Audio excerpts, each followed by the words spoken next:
right. Hi, everyone. Welcome to another Scene Saturday. I'm DeAndre Hardy, founder and principal creator at the Scene Society. And I am here and welcoming a very special guest today. If you're just tuning in to Scene Saturdays, you'll know that the Scene Society amplifies experiences of women with chronic invisible illnesses to create capacity for authentic and inclusive leadership. And during our Scene Saturday conversations, we are focused on talking to women who are navigating chronic illness or an invisible illness, but have also built their own table to empower others and expand inclusivity in whatever field they're in. And today I'm joined by Yolanda Harris, CEO of Still a Lady, who makes lingerie and intimate apparel for women who have ostomies.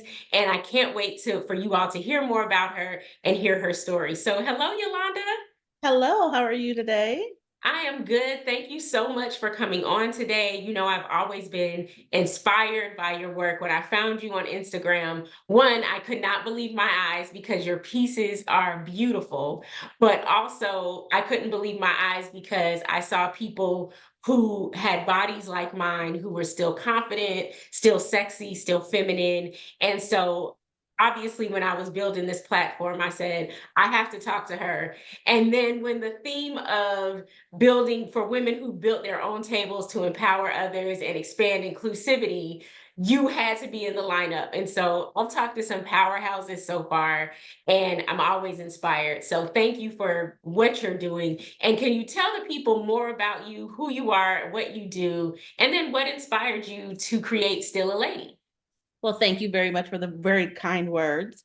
Um, my story kind of started with the inspiration of building or starting Still a Lady was I was getting married in 2019. I got diagnosed with colon or actually anal gland cancer, which kind of falls under the colorectal. And because they would have to go through my sphincter muscle, they said that I would have no control over my bowels. So I was going to have a permanent colostomy.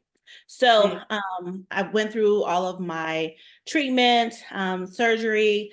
Surgery went well, but then I had some complications, so I ended up having to be in the hospital for 3.5 weeks. During this time, I am planning for a wedding, and I'm looking. I'm like, okay, well, I will have a honeymoon at some point, and so let me find, what some outfits or some things that I could wear for the honeymoon. And so I started looking, and I would find bottoms with no tops, and which just baffled me because I'm like, I'm a girly girl, like I want to match. Not only that, but the bottoms were, I don't know, a little outdated, to say the Mhm. least. And so there's nothing wrong with having, a full or high waist underwear, but can they not be lace? Can it not be, sexy? And I just didn't find that at all. Um, and so that's kind of what happened. And then as far as lingerie goes, there was absolutely no lingerie. And then the models and the people that I saw wearing it, um, there were a couple, that were looked like me or were similar, but a lot of them stuck with the taboo and the stereotypes of what a person looks like with an ostomy. So that Mhm. kind of started the whole process in my mind of, wow, what can we do to change this? What can we help to do to dispel the taboos and stereotypes that are associated with having an ostomy? Because it doesn't matter that you have an ostomy, you're still beautiful, you're still sexy, you're still confident. And that's kind of how Still a Lady started. I wanted people to know that you can still be a lady, you can still be beautiful, you can still be sexy with an ostomy. The ostomy doesn't stop you. And wanting to embrace having an ostomy because for a lot of us, it has given us a better quality of life or it's actually saved our lives. Yes, and I can say mine saved my life. Similar to you, I had to get an ileostomy placed. At that point, it was temporary, but it ended up improving my life so much that I decided to get it permanent in 2020 because I did not want to like have to go back and re-experience getting sick again. But similar to you, I got mine a year before I was married. And our wedding was in Jamaica at the Sandals Resort. And when they told me I had to get one, I was like, no, because I'm about to be like, you all don't understand. Like, I'm about to do what it do on this beach. And Right. they were like, ma'am, you will not make it to your wedding. Like, you will not be alive if you don't get this ostomy. And because of the lack of representation and the stories about just how terrible they were and how they looked, I just was so broken and so sad about having to deal with that. And so thinking about your experience and just how innovation happens sometimes at the intersection of pain and misunderstanding and healing. And when we work through that, it's to me, it's been amazing how so much innovation and inclusion is also brought out of it. And so it's really like a like rose that grew out of concrete, or for the Scene Society, I say a lotus that ends up blooming out of the mud and in these ugly conditions where nobody is like, how did that flower bloom out of this? Right. And that's what I think about when I think about Still a Lady. And so but as a business owner, because at the Scene Society, we're always intersecting leadership, business, career, and chronic illness.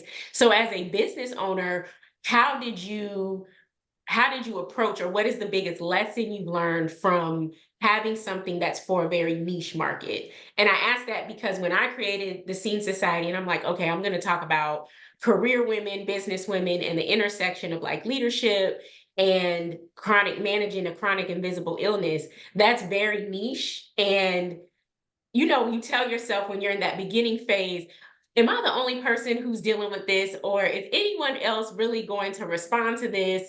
Or how is this going to be profitable? And so I'm still learning a lot about that. But you're one of the people that when those things come in, I look at your stuff and I'm like, no, she did it. She has this very niche market and she's amazing. So what has been your biggest lesson in that? So when I was diagnosed, I always felt that I was chosen. I didn't know how, I didn't know why, or what the purpose was for this. And so for me, it feels amazing to know what my purpose is in life, because we go through life and we never know. A lot of us never know. And to Mhm. know that this was my purpose, it just gave me that extra, like, the extra, yes, this, you're doing the right thing. This is your path. This is where you're supposed to be. And so I got my with Still a Lady. And I was like, okay, this is it. I was like, because it's not the best situation, or the ideal situation, but I've made the best out of it. And I had an amazing support group. And there's a lot of women who don't have a support group like that. And so hopefully, even women, when I first started off, some of my models were ostomates and others weren't. And so I was able to get allies to work with me and talk about Still a Lady. But you can even see with women who don't have ostomies how it changed them, and how, when it's showtime and we were getting ready to walk the runway, like their whole appearance, their whole persona, like everything changed about them. And you can see the confidence and the strongness that came about them. And so for me, I was like, this is it. Like, this is what I'm supposed to do. And going through this as well, too, it was also kind of heartbreaking because um, you hear so many different stories, so many sad stories, of people that they've had to deal with. I've dealt and talked to women who said, they had to sleep on the couch because their mate didn't want them anymore, or they didn't feel sexy, or they didn't want to date anymore. I've even had some people talk about, they were at a point that they thought about suicide. And so knowing and hearing these stories, and knowing that there's something small that I can do. I mean, if I only touch one person, then that's one person, that I touched, and, maybe they can touch somebody else. And so yes, it's a small market, but when you look at it, it really isn't. I mean, when I tell you that the ostomy community are amazing, amazing, amazing. Not only that, but I was listening to the podcast and it was like, find your tribe and love on them. And when I tell you I have found my tribe and I will absolutely love on them, like, and the love is so genuine between ostomies. Like, I can't tell you how, like, meeting someone and just being like, oh my gosh, like, they're amazing. I know one of my idols in the ostomate community was Jolyn. And I was like, oh my gosh, like, she's a model and, she has two ostomies and, she's had it since she was 3. And so I was like, wow. Um, and then I got to meet Kim, and then we went to Boston. And so I got to meet like women who you just see on there, and like, oh, they're like me. And Mhm. that is one thing that really inspired me. Not only that, but I, I didn't see representation of individuals with color. And a lot of individuals who have colorectal cancer, they're diagnosed under the age of 50, and it's very prevalent in the Black and Brown community. Not only that, but younger people as well too. And so, in designing and bringing this to life, I wanted to touch into those individuals with Crohn's disease.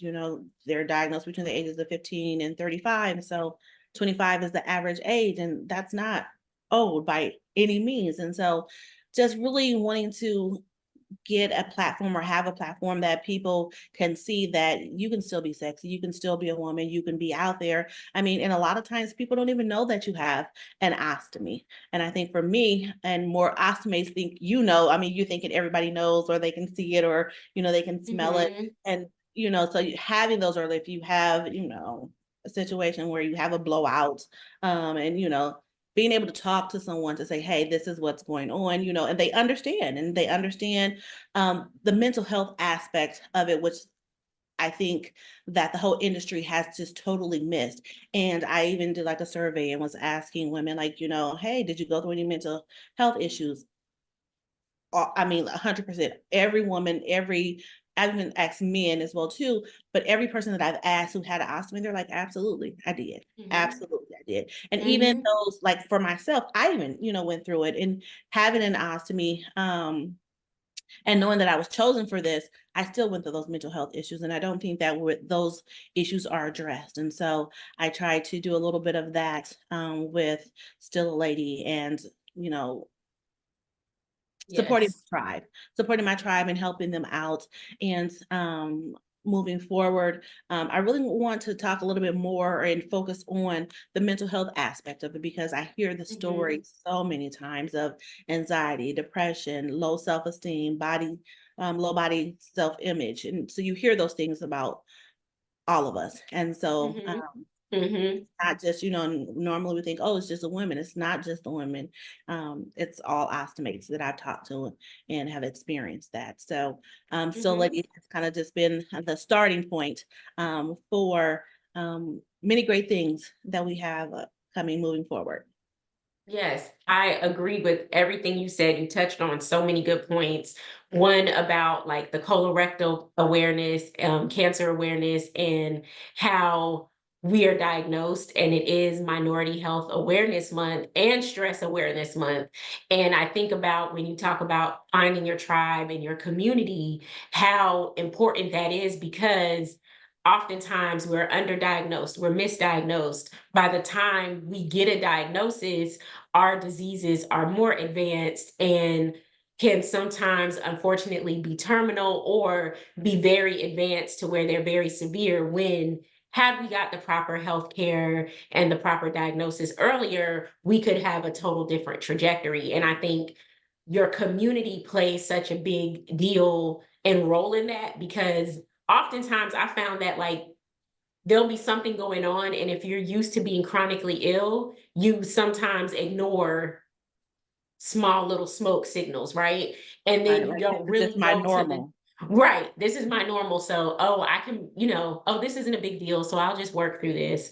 Oh, this isn't a big deal. So I won't tell them, hey, I need you to try to push my appointment. I'll just wait until see them in 6 months, because you're used to things happening. And when you have a community and you're sharing these things with your community can say, I need you to go to the doctor now. Like, I need you, what can I do to help you go to the doctor? Or like, this is really serious because XYZ. And I think it just serves as that reminder to put yourself first, and you have other people who can help you advocate and all of that. Because if not, in your mind, you kind of just are like, oh, yeah, it's a little pain. I'm going to go move forward. And as women, we're already conditioned to handle more pain in general, and then Absolutely. being a woman who's chronically ill on top of that, it's like, you need to go to the doctor. Yeah, I'll You know just what I'm deal with it. saying? I can deal with it. I'm dealing with it. It's fine, and it's not fine. Yeah.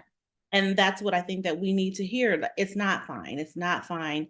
Let's get some help. Let's advocate for each other, because we need that. And so many times you're not advocated for. And it's just, okay, well, or you're set aside, or oh, it's just in your head, or oh, you know, man up or, be strong about it. Yes.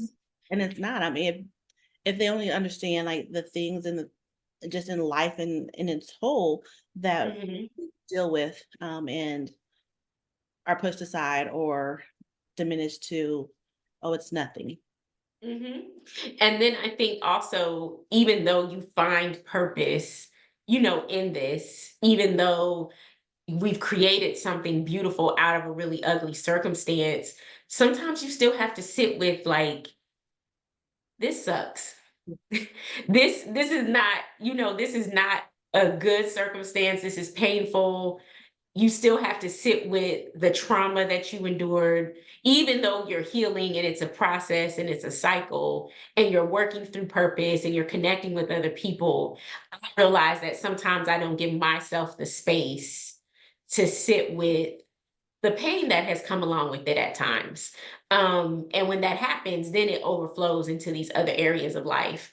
And everyone is like, what's wrong with you? And but you're over here showing up for these people and helping others, but you're not sitting with your own stuff. And I think that community, a good, healthy community, helps you be able to just come and put all your baggage and your ugliness out of how you feel and all of that, and they let you know it's okay, and they let you be vulnerable and be soft and feel like you're still a lady, like you still can have these things. And so that's what I really appreciate about it. And speaking of community, I'm so excited that you're coming to help facilitate and lead some of our conversation on the next Osto chat that we're having. And so we're looking forward to seeing that. For those of you who are watching, Yolanda is coming to talk about ostomy, how it is having an ostomy, building confidence and intimate apparel, navigating relationships with an ostomy,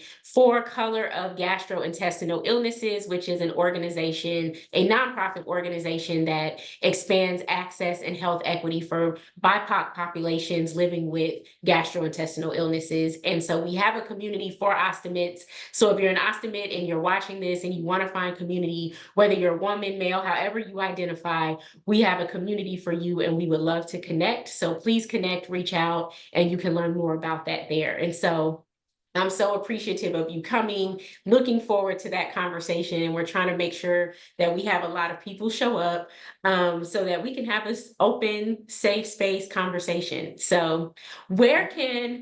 No, I was just gonna say absolutely. I'm excited. I mean, I'm excited to talk about it. I mean, it's something that I think a lot of ostomates, whether male or female, or like you said, whoever you or however you identify, I think that is a lot. I mean, people want to know like, how do you experience this, or what's going on with this, or how do you feel about this, and having a safe space, because it's definitely something that people think about often, and it's just a part of life. And so being able to share stories Mhm.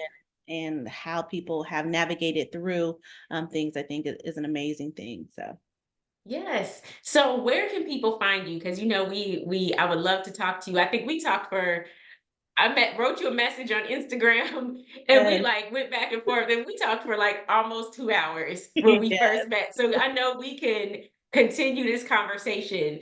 But where can people find you? How can they get in touch? If someone wants to order something from Still a Lady, what is that process like? So the website is stillalady.com. We are right now, we've put a hold on selling anything online. What we want to do is we are looking at doing a swim collection. And so that's what we're working on right now, a swim collection for women and men. And so right now we've just kind of put a halt as we're working on that. Hopefully we will be up and be able to release and launch our swim collection in August. That's kind of the tentative date right now that we're looking at to launch that. But you can always go to the site. Every month we feature a different ostomate who tells their story. All of our stories are similar, but they're all different. And maybe there's an ostomate story on there that you can relate to more than the others. And so also we're on Instagram. On Instagram, it is still STILL.A.lady. And that's where we are on Instagram. And so If you're ever in Nebraska, because I'm in Omaha, we do have a boutique that we can step in. We like to kind of do specialized parties and kind of work with individuals on what their taste is. And so whether you're Austin or you're not, you're still a lady. And so we like to embrace all women. We've had women who've had abdominal surgeries. And so, their midsection, they may want to hide or, cover. And so we work with all women on making them feel beautiful, sexy, confident, and most of all, still a lady. So Yes, I love it. Thank you. I'm looking forward to the swim collection. oh, I'm looking forward to that. So I'm excited to see that, excited for all the things you're working on, and just want to truly thank you for the work that you're doing and for how you show up in our community, and for your time today. So thank you so much. And I will see you at Oscar Chat. absolutely. Thank you. Yes. All right. Have a good weekend. You too.